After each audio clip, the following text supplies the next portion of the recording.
Assalamualaikum warahmatullahi wabarakatuh. Selamat siang, salam sejahtera untuk kita semua. Perkenalkan, sebelumnya Ibu perkenalkan diri dulu ya, karena ini kategorinya masih mahasiswa baru nih, ya di semester 3 belum pernah bertemu dengan Ibu dalam kelas perkuliahan ya. Ibu uh, mengajar mata kuliah kelompok Bahasa Indonesia di program studi PGSD. Ya, nama Ibu Dina Mardiana. Kalian akan selalu bertemu Ibu insya Allah ya, jika ini berkelanjutan di kelas Ibu, kalian akan bertemu di Bahasa Indonesia 1, Bahasa Indonesia 2, dan pembelajaran Bahasa dan Sastra Indonesia di sekolah dasar.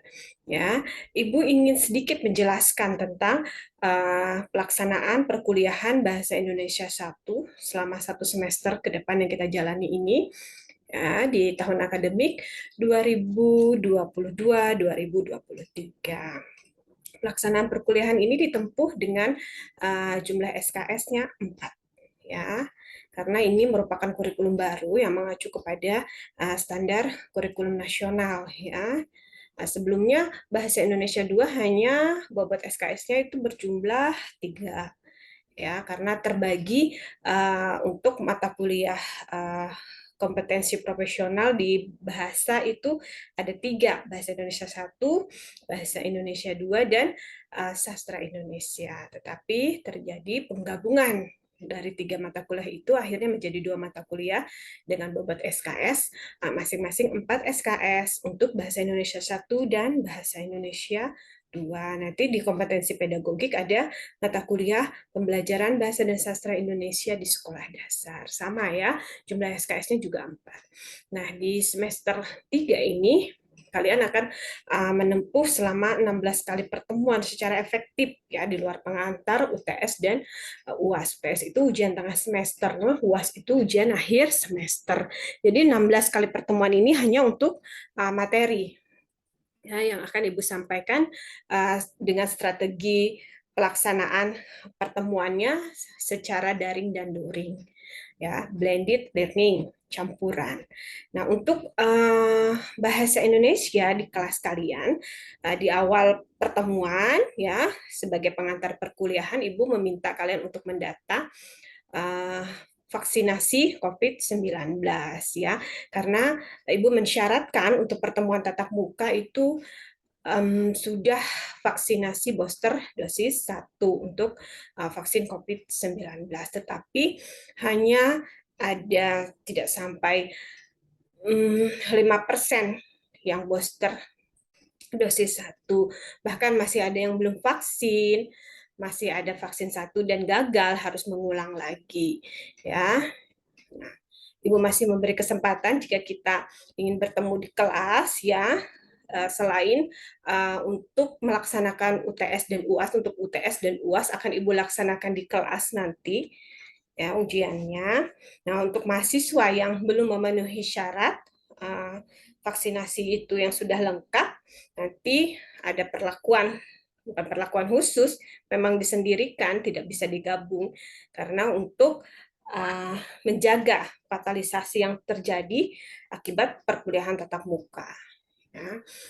Ibu ingin menyampaikan deskripsi materi perkuliahan kita, standar isi materinya.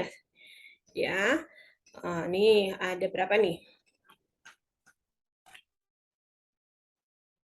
Ada 11 ya, sampai menjelang ujian akhir semester nanti. Nah, ini semua adalah materi yang bersifat teori, ya bukan praktik. Kalian belum praktik karena masih kompetensi profesional.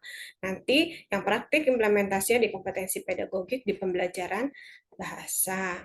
Ya, meskipun sifatnya ini teori, bukan berarti kalian tidak dituntut untuk berpikir kritis tingkat tinggi, tidak dituntut untuk menganalisis tingkat tinggi. Tetap nanti metodenya itu ya membaca kritis.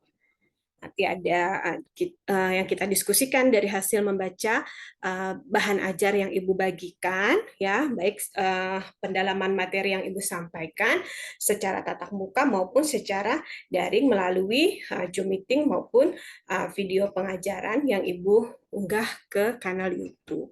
Ya, kita menyesuaikan sesuai dengan situasi kondisi pada setiap kali pertemuan itu seperti apa. Nanti sebelumnya akan Ibu informasikan.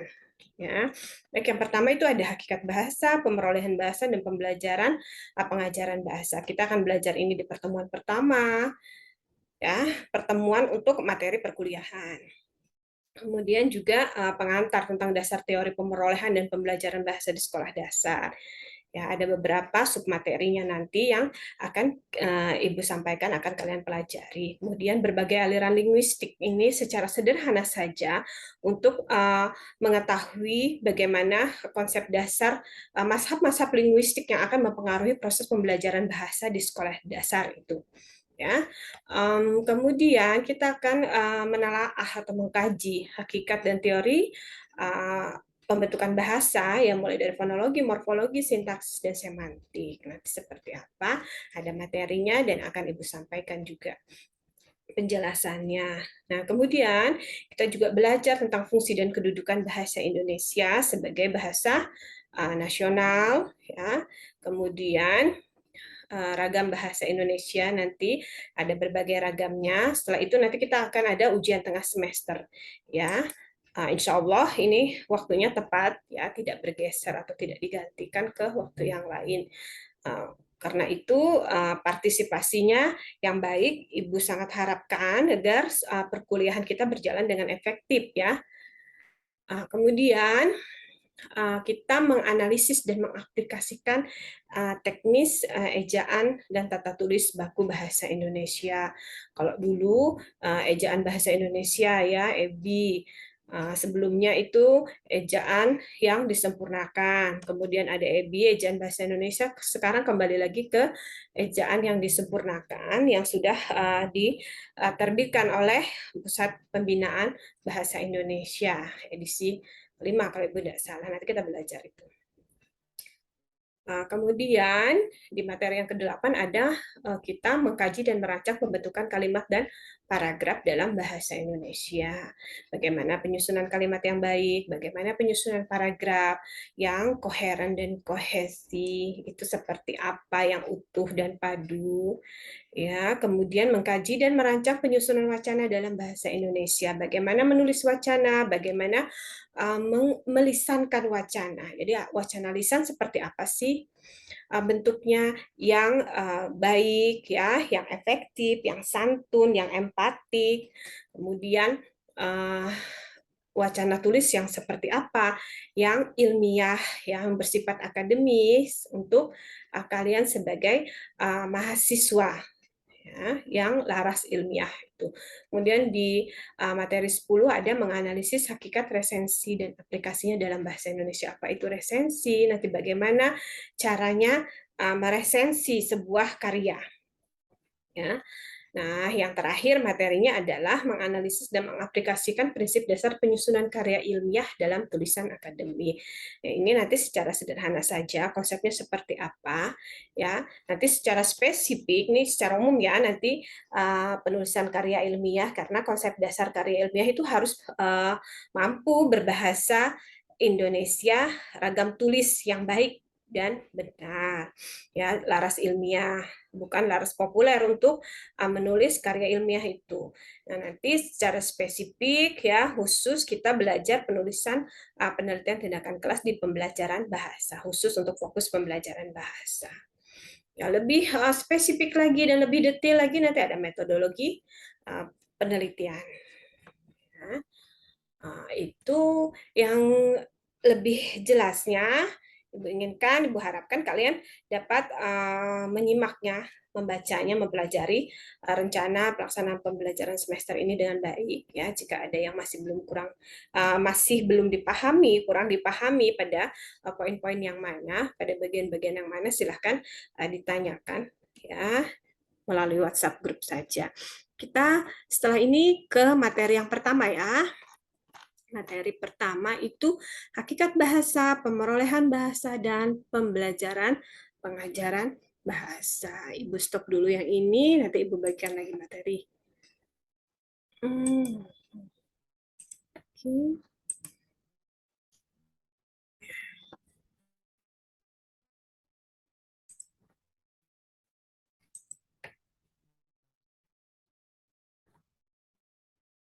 Nah, ini materinya.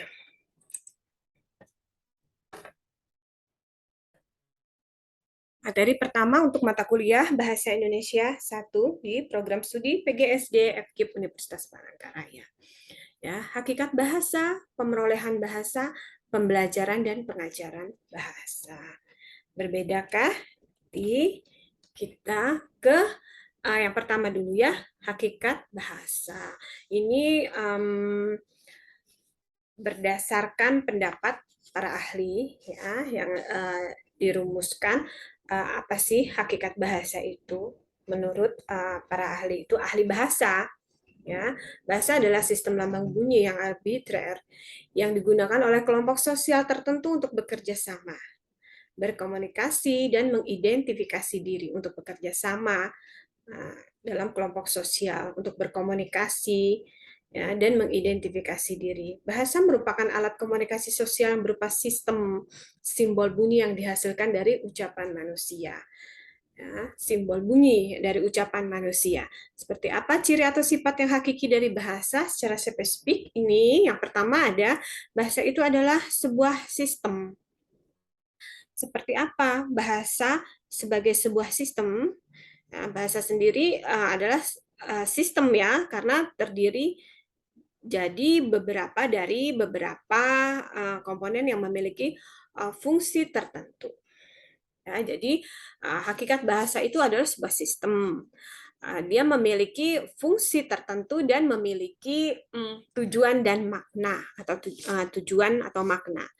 Sistem berarti tersusun, teratur, berpola, terstruktur ya, yang membentuk suatu keseluruhan yang bermakna, mempunyai makna atau berfungsi. Kalau dia susunannya tidak teratur, maknanya tidak akan diperoleh, tidak akan bermakna, tidak akan berfungsi ya bahasa itu. Jadi harus teratur. Ucapan kita juga harus teratur, tulisan kita harus teratur. Nah, kemudian yang kedua, bahasa itu hakikatnya berwujud lambang. Seperti apa sih? Bahasa merupakan perwujudan dari lambang bunyi. Terlihat jelas pada saat bahasa tulis, penulisan huruf ya merupakan lambang dari bahasa.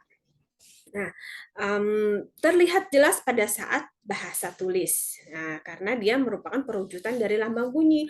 Misalnya, aku, bunyi A, K, dan U. Terlihat saat ditulis bentuknya seperti apa yang A, bentuknya seperti apa yang K, seperti apa yang U. Ya, kemudian bahasa itu berupa bunyi.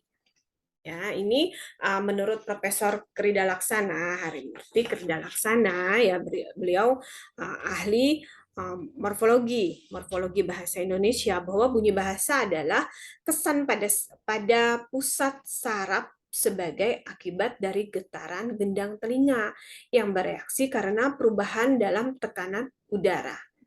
Nah, bunyi ya adalah kesan pada pusat saraf sebagai akibat dari getaran gendang telinga, kata beliau, yang bereaksi karena perubahan dalam tekanan udara. Coba kalian praktikkan seperti apa itu.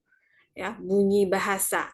Nah, bunyi bahasa adalah bunyi yang dihasilkan oleh alat ucap manusia, ya. Ini akan tetapi juga tidak semua bunyi yang dihasilkan oleh alat ucap manusia itu termasuk bunyi bahasa.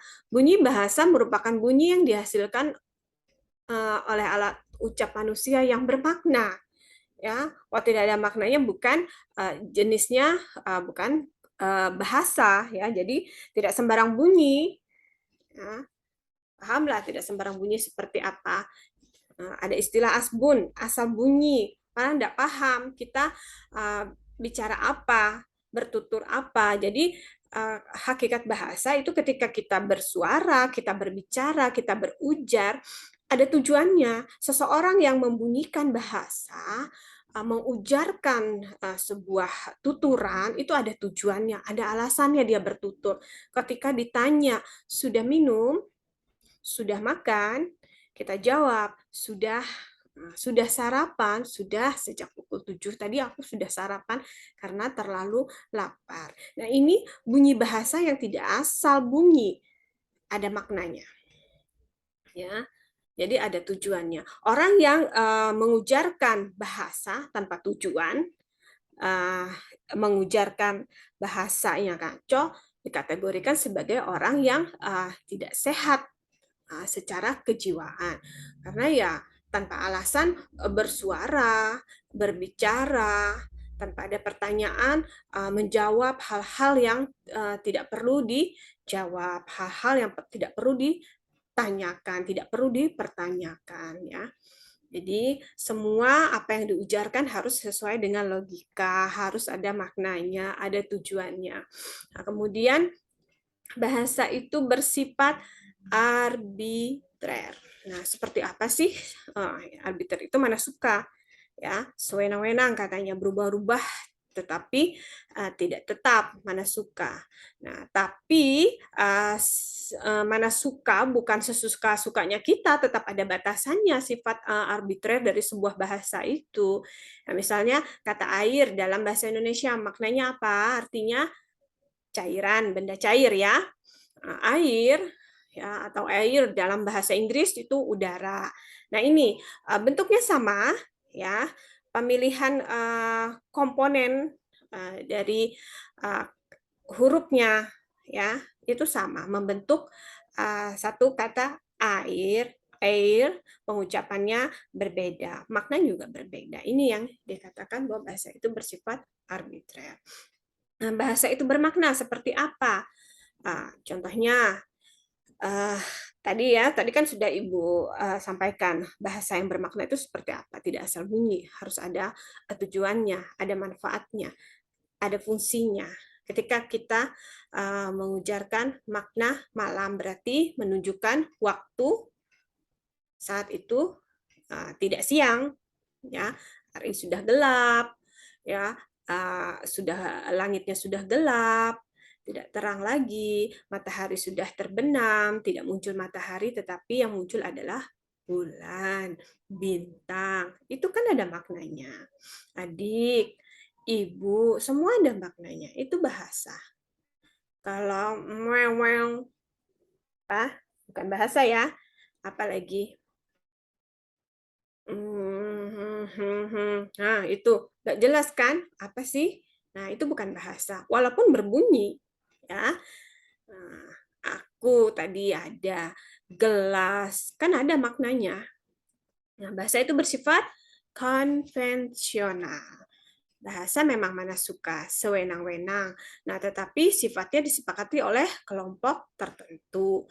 Ya, misalnya kita menggunakan kesantunan, ya, kesantunan bahasa daerah, ya, disepakati antara orang tua ke yang muda atau yang muda ke orang tua, uh, anak ke orang tua, ya. Kalau bahasa dari kelompok tertentu dalam hal ini suku, misalnya suku Banjar ada ulun, pian, ya. Kalau suku Jawa sampean, ya, panjenengan, dalem, begitu. Nah, itu disepakati oleh kelompok tertentu. Memang dia penggunaannya bentuknya tadi ya, ada yang dalem, ada yang gih, ada yang enggih, ada yang enjih.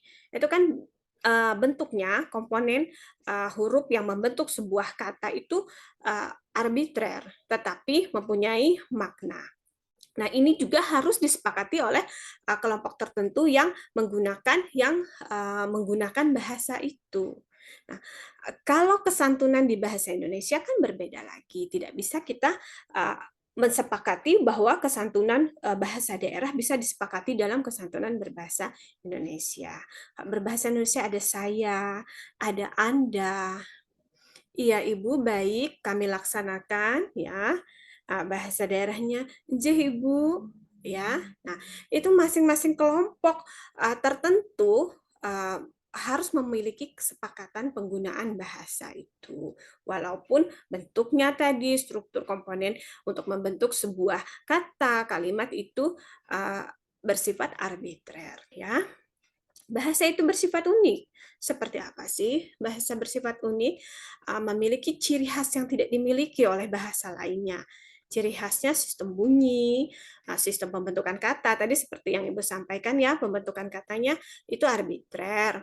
Tetapi mempunyai makna, ada fungsinya, ada tujuannya ketika diujarkan, ketika dituliskan, sistem pembentukan kalimat atau sistem-sistem lainnya. Jadi bersifat unik. Masing-masing kelompok, ya, atau kita sebut saja ini suku, ragam bahasa dari beberapa suku, baik itu suku dari sebuah etnis kedaerahan, bangsa-bangsa di dunia itu punya apa ya, bahasa yang struktur mempunyai pembentukan kata, sistem bunyi yang unik. Bahasa Mandarin, bahasa Korea, ya.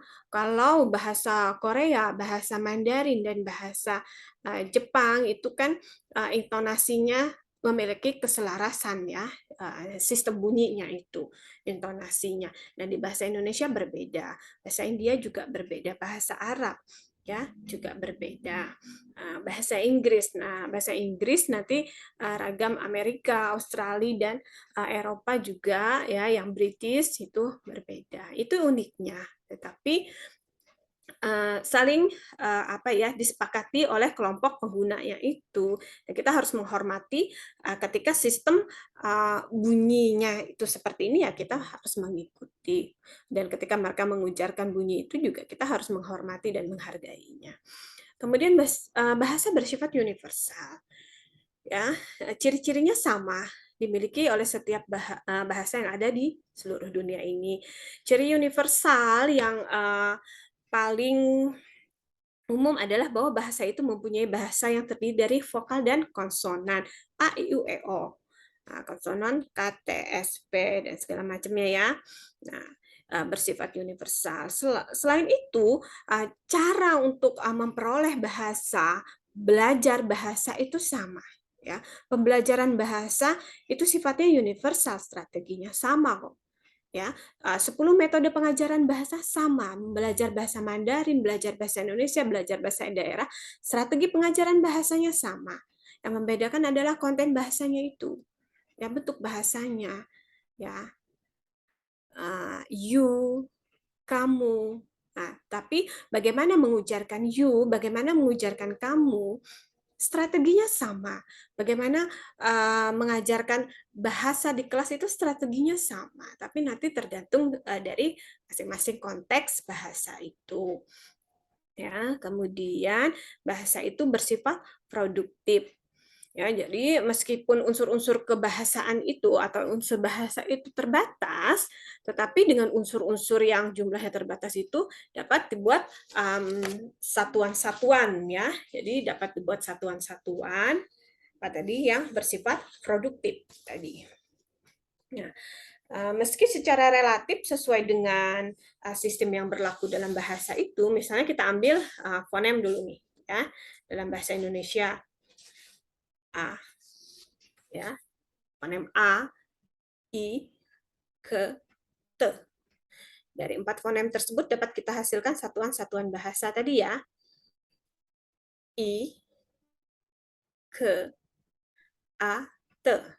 Nah, jadi itu produktif tadi dari bahasa yang bersifat produktif. Jadi meskipun unsur-unsurnya itu terbatas, tetapi dengan unsur-unsur yang jumlahnya terbatas itu akan dibuat satuan-satuan bahasa yang tidak terbatas ya. Selanjutnya itu bahasa itu bervariasi. Bisa dipahami enggak tadi yang bersifat produktif itu? Seperti apa? Bisa dari hanya 4 saja bisa dibolak-balikan itu loh yang produktif ya. Misalnya dari A, I, ke, dan T. Kemudian kita balikan lagi ya. A, K, I. Jadi A, Ki. Kalau dia membentuk sebuah kata. Kemudian dari A, K, I tadi, K, I, A jadi Ki, ya. Ada maknanya enggak? Ada dong. ya. Kemudian yang T tadi, K-I-T-A, nah, membentuk kita, ya. Nah, kemudian bahasa itu bervariasi, ya. Anggota masyarakat suatu bahasa biasanya terdiri dari berbagai orang dengan berbagai status sosial yang berbeda, termasuk juga latar belakang budaya yang tidak sama. Jadi bahasa itu memang bervariasi. Tadi kan ada bahasa dari budaya Mandarin, Korea, ya, Inggris, Tionghoa, ya, Mandarin tadi ya, kemudian bahasa Indonesia. Kemudian di Indonesia juga masih banyak ragam bahasa daerah lainnya, ada bahasa Dayak kemudian ada lagi ragamnya Dayak Ngaju, Dayak Manyan, Dayak Bakumpai, ada bahasa Banjar Melayu, bahasa Banjar Hulu, banyak ya. Nah, kemudian Jawa ya, ada bahasa Jawa tuh ragamnya juga berbeda, ada yang Kalongan, Tegal, dari Solo juga berbeda, kemudian yang bahasa Jawa yang Surabaya, kemudian ada juga bahasa Madura. Nah, ini yang mengatakan bahwa bahasa itu hakikatnya bervariasi. Karena perbedaan tersebut, maka bahasa yang digunakan menjadi bervariasi. Nah, penggunaan bahasa yang bervariasi berdasarkan latar belakang sosial dan latar belakang budaya itu seperti apa sih? Selain nanti berdasarkan etnis, suku, juga berdasarkan pendidikan yang ditempuhnya. Ya, ketika orang berpendidikan tingkatannya sampai yang uh, cukup tinggi begitu, ya, harusnya ini cara dia berbahasa juga lebih baik, meningkat lebih baik, baik itu kemampuan berbahasa secara lisan maupun kemampuan bahasa tulisnya, ya. Nanti terlihat, oh, makanya ada istilah nanti, oh, dari apa ya, mohon maaf, ini misalnya dari daerah ini, oh, ada pengaruh dialeknya, ya, itu dialek memang tidak bisa dihilangkan, ya, tetapi ketika menggunakan bahasa Indonesia, pilihan kata di dalam bahasa Indonesia harus tepat. Kalau dialeknya ya tidak bisa, dialek itu memang pengaruh pemerolehan bahasa pertama. Dalam hal ini kalau dia bahasa pertamanya bahasa daerah, ya pengaruh dari bahasa daerah itu akan berpengaruh saat dia mengujarkan bahasa di luar bahasa pertamanya itu, ya, itu bahasa yang bervariasi. Bahasa itu bersifat dinamis. Seperti apa bersifat dinamis? Ya, tidak lepas dari segala aktivitas atau kegiatan manusia sepanjang keberadaan manusia itu sebagai makhluk yang berbudaya dan bermasyarakat, ya. Jadi dia bersifat dinamis. Nanti ada bahasa kontemporer. Sekarang seperti apa bahasa-bahasa kontemporer? Banyak yang ragam pergaulan itu semakin berkembang. Salah satu contohnya ini yang dinamis, ya, bahasa ragam percakapan itu semakin berkembang sesuai dengan perkembangan aktivitas manusia di sepanjang peradaban ini, ya, di sepanjang zaman ini. Ya, muncul kata-kata atau istilah baru, ya, peralihan makna dari sebuah kata dan perubahan-perubahannya begitu, ya.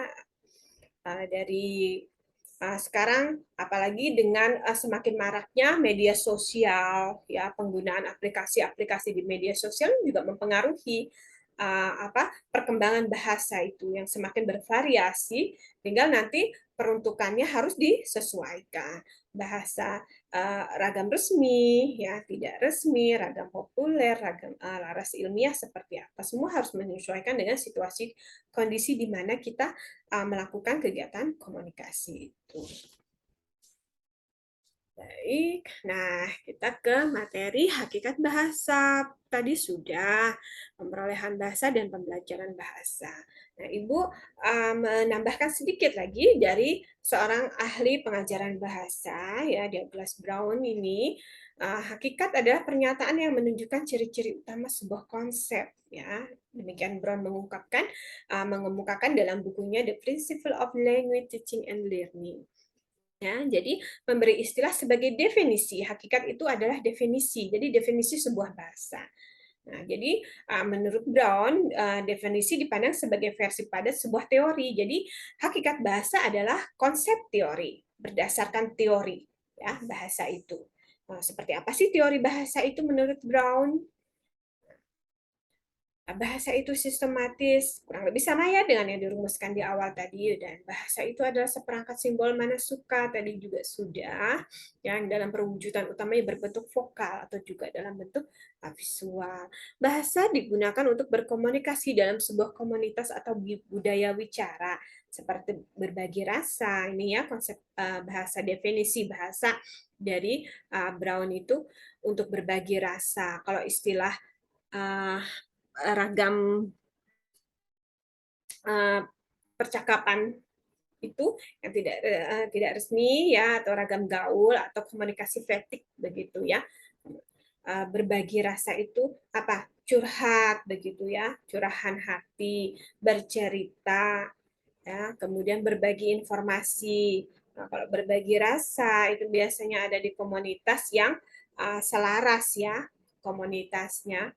Kemudian berbagi informasi itu bisa melalui sekarang itu di media sosial juga, kemudian pemberitaan, dan yang lebih tepatnya informasi tentang uh, apa yang terkini, itu bertukar pikiran, kurang lebih yang berbagi rasa, bertukar pikiran ketika kita merasa kebingungan, uh, apa yang harus kita lakukan. Kita sudah membaca tetapi kita masih kebingungan, maka bisa bertukar pikiran dengan bahasa yang baik ya, bahasa yang baik agar orang paham ya, yang kita ajak untuk bertukar pikiran, kita meminta idenya, meminta gagasannya, gunakan bahasa yang baik ya. Mencari dan menyebarkan ilmu melalui bahasa juga. Kalau kita nggak bisa membaca ya, kita bisa membaca, gimana kita mau mencari tahu, menjelajah sumber ilmu pengetahuan itu semua dalam bentuk tulisan yang harus menuntut kemampuan membaca kita, menyebarkan ilmu. Kalau kita nggak bisa berbicara dengan baik, kita nggak bisa mengemukakan pendapat dengan baik, kita nggak bisa menyampaikan informasi dengan baik, kita nggak bisa menyebarkan ilmu. Makanya harus memiliki bahasa yang baik, kemampuan berbicara yang baik, kemampuan menulis yang baik ketika ilmu yang ingin kita sebarkan kita melalui media tulis begitu ya, harus punya kemampuan menulis yang baik. Ini juga bagian dari kemampuan berbahasa, keterampilan berbahasa ya. Nah, kemudian juga untuk mengembangkan budaya, ilmu dan teknologi ya, melalui apa? Melalui bahasa ya. Apa ya, secanggih apapun peradaban ini ya, kalau kita tidak mampu berbahasa dengan baik, tidak akan bisa tersampaikan dengan baik pula. Tidak bisa misalnya penggunaan aplikasi ini, bagaimana menjelaskannya? Ya, dengan bantuan bahasa kan. Nah, media utama itu adalah bahasa. Nah, jadi jangan disepelekan belajar bahasa dengan baik, karena itu sangat diperlukan untuk mengembangkan ilmu pengetahuan. Semua memerlukan, karena itu di prodi selain bahasa Indonesia itu atau bahasa Inggris gitu ya, yang prodi-prodi bahasa itu selalu ada mata kuliah umum ya, bahasa Indonesia, bahasa Inggris yang standar ya, bahasa asingnya bahasa Inggris. Belajar bahasa Indonesia sebagai bahasa nasional, bahasa pengantar dalam pendidikan untuk menyebarkan ilmu pengetahuan ya. Kemudian Brown juga mengungkapkan bahwa bahasa digunakan oleh manusia dan bisa jadi tak hanya terbatas untuk manusia ya. Bahasa apa sih yang tak terbatas? Misalnya antara pawang ular, pawang buaya, pada buaya dan ular. Mereka menggunakan bahasa, ya. Jadi bahasa tak terbatas juga hanya digunakan oleh manusia, ya. Kemudian bahasa dikuasai oleh semua orang dalam cara yang sama. Tadi sudah Ibu jelaskan strategi pembelajarannya mempunyai karakteristik yang sama, ya. Nah, kemudian, ini simpulan. Nah, berdasarkan konsep tersebut dapat simpulkan secara sederhana bahwa bahasa adalah suatu kaidah simbol ujaran yang bersifat manasuka, arbitrer tadi ya, yang digunakan oleh anggota sebuah komunitas masyarakat bahasa sebagai media untuk berkomunikasi, untuk menyampaikan pesan, bertukar informasi, dan berinteraksi antara atau dengan sesamanya. Nah, yang mengacu pada budaya yang dimiliki, budaya setempat. Ya, saat menggunakan bahasa Indonesia, gunakan budaya Indonesia. Saat menggunakan bahasa daerah, gunakan budaya daerah setempat. Ya, saat kita menggunakan bahasa daerah Ganju seperti apa budayanya, ya boleh digunakan budaya itu. Tetapi ketika kita di dalam multikultural, apa yang menyatukan kita? Bahasa Indonesia. Gunakan bahasa Indonesia itu secara tepat, secara baik dan benar, sesuai dengan konteksnya. Oke, materi yang kedua, hakikat pemerolehan bahasa dan pembelajaran bahasa. Apa sih pemerolehan bahasa? Bedakah dengan pembelajaran? Nah, pemerolehan bahasa, sebentar ya, Ibu pindah ini ya. Pemerolehan bahasa merupakan padanan dari istilah bahasa Inggris acquisition, yaitu proses bagaimana seorang manusia, dalam hal ini anak-anak ya, seorang anak menguasai sebuah bahasa secara natural sewaktu ia belajar bahasa ibunya. Jadi ada istilah bahasa pertama, bahasa ibu, bahasa daerah, native language dalam situasi informal. Ya, berapa usianya? 0 sampai usia pra sekolah dasar. Jadi dari dalam kandungan sampai masa kanak-kanak sebelum masuk usia sekolah dasar itu adalah masa proses pemerolehan bahasa. Ya, bahasa pertama. Ketika orang tua berkomunikasi menggunakan bahasa Indonesia, maka bahasa pertama anak itu adalah bahasa Indonesia. Ketika orang tua menggunakan bahasa Inggris, bahasa pertamanya adalah bahasa Inggris. Ketika menggunakan bahasa daerah, bahasa Banjar, bahasa Sunda, bahasa Jawa, bahasa Dayak, bahasa pertamanya adalah bahasa Jawa, bahasa Sunda, bahasa Dayak. Ya, nah, bagaimana dengan pembelajaran bahasa? Pembelajaran bahasa merupakan padanan dari istilah bahasa Inggris juga diadopsi dari bahasa Inggris yaitu learning. Ya, pembelajaran bahasa mempunyai makna sebuah proses yang dilakukan dalam situasi formal melalui kegiatan belajar mengajar, yakni berada di kelas dan diajar oleh seorang guru bahasa. Nah, ini dimulai di sekolah dasar. Jadi tidak dibenarkan ada tes baca tulis saat masuk sekolah dasar karena belajarnya mulai dari sekolah dasar. Ya, lalu kan gue diajarkan waktu di taman kanak-kanak di PAUD. Iya, itu dikenalkan bukan diajarkan. Ya, agar apa? Agar tidak asing lagi ketika masuk kelas pembelajaran. Ya, nah, simpulannya adalah bahwa sebuah proses dari seorang manusia yang umumnya usia bayi dan anak-anak mempelajari bahasa pertama disebut pemerolehan bahasa. Nah, proses dari seorang manusia belajar bahasa di kelas itu disebut sebagai pembelajaran bahasa. Nah, perbedaan pemerolehan bahasa secara rincinya, pemerolehan dan pembelajaran bahasa pada hakikatnya mempunyai proses yang tidak jauh berbeda. Namun ada beberapa komponen dalam kegiatan yang secara esensial cenderung memiliki perbedaan. Nah, ini proses pemerolehan ya, ada lingkungan, keluarga, ada orang tua, ada kakak, adik, saudaranya ya, sepupu, nenek, kakek, teman-teman di usia pemerolehan itu. Nah, ini mulai usia sekolah dasar masuk kepada pembelajaran bahasa. Jadi udah mulai nih belajar tentang 4 keterampilan berbahasa ya. Nah, ini untuk lebih jelasnya perbedaannya Ibu petakan secara umum seperti ini ya. Nah, pemerolehan bahasa diperoleh dengan situasi yang informal. Nah, kalau belajar bahasa formal, diperoleh dengan spontan ya. Ya, kalau ini disengaja, terencana. Nanti hari ini belajar bahasa Indonesia, belajar keterampilan menyimak, terstruktur ya, ada kurikulum. Nah, ini tidak ada alami dan tidak terstruktur. Ini artifisial, buatan terstruktur. Ada guru kalau pembelajaran. Nah, di pemerolehan bahasa tidak ada guru. Tapi kadang orang tua berfungsi sebagai guru bahasa. Ketika ada tuntutan masuk sekolah dasar harus bisa baca, tulis, dites.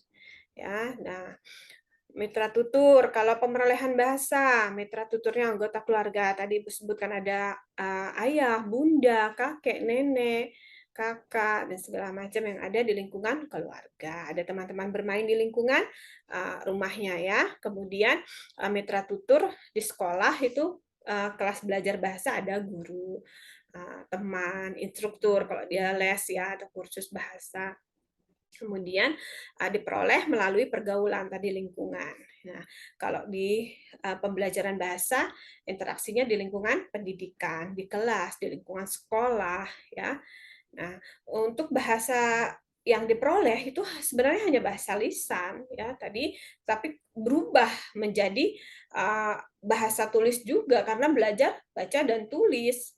Nah, kalau di pembelajaran bahasa memang wajib belajar bahasa lisan dan tulisan yang mencakupi 4 keterampilan berbahasa, mulai dari keterampilan menyimak, berbicara, membaca, dan menulis. Nah, kalau pemerolehan itu ya uh, seorang anak itu kita ajarkan berbicara dulu, menyimak dengan baik, menghargai orang yang sedang berbicara, kemudian dia berani berbicara, mengemukakan pendapat secara sederhana, berbicara yang santun, yang baik, ya, misalnya mengucapkan terima kasih, meminta izin jika ingin meminjam barang teman, begitu. Apapun yang dilakukan meminta izin. Nah, yang bahasa yang membentuk karakter yang baik ya melalui penggunaan bahasa. Ini sebenarnya yang kita berikan pada masa proses pemerolehan bahasa. Nanti lebih lengkapnya ada di pembelajaran bahasa. Ya. Oh, ini sumber pustakanya. Nah, sudah selesai materi hari ini. Kita akan bertemu kembali pada materi selanjutnya, yaitu dasar teori pemerolehan dan pembelajaran bahasa di sekolah dasar. Semoga bermanfaat materi hari ini. Jika masih ada yang belum dipahami, silahkan mengajukan pertanyaan di WhatsApp grup yang WhatsApp grup mata kuliah Bahasa Indonesia 1 ya. Silahkan kalian mengajukan pertanyaan di sana ya selama alokasi waktu perkuliahan kita hari ini. Nanti akan Ibu konfirmasi, akan Ibu respon pertanyaan-pertanyaan yang diajukan ya. Materi lebih lengkap akan Ibu bagikan juga dalam bentuk file PDF di WhatsApp grup. Ya, selamat membaca, selamat mempelajarinya. Sampai bertemu di perkuliahan berikutnya. Salam sehat selalu. Terima kasih atas partisipasi pada perkuliahan hari ini. Sampai jumpa. Assalamualaikum warahmatullahi wabarakatuh.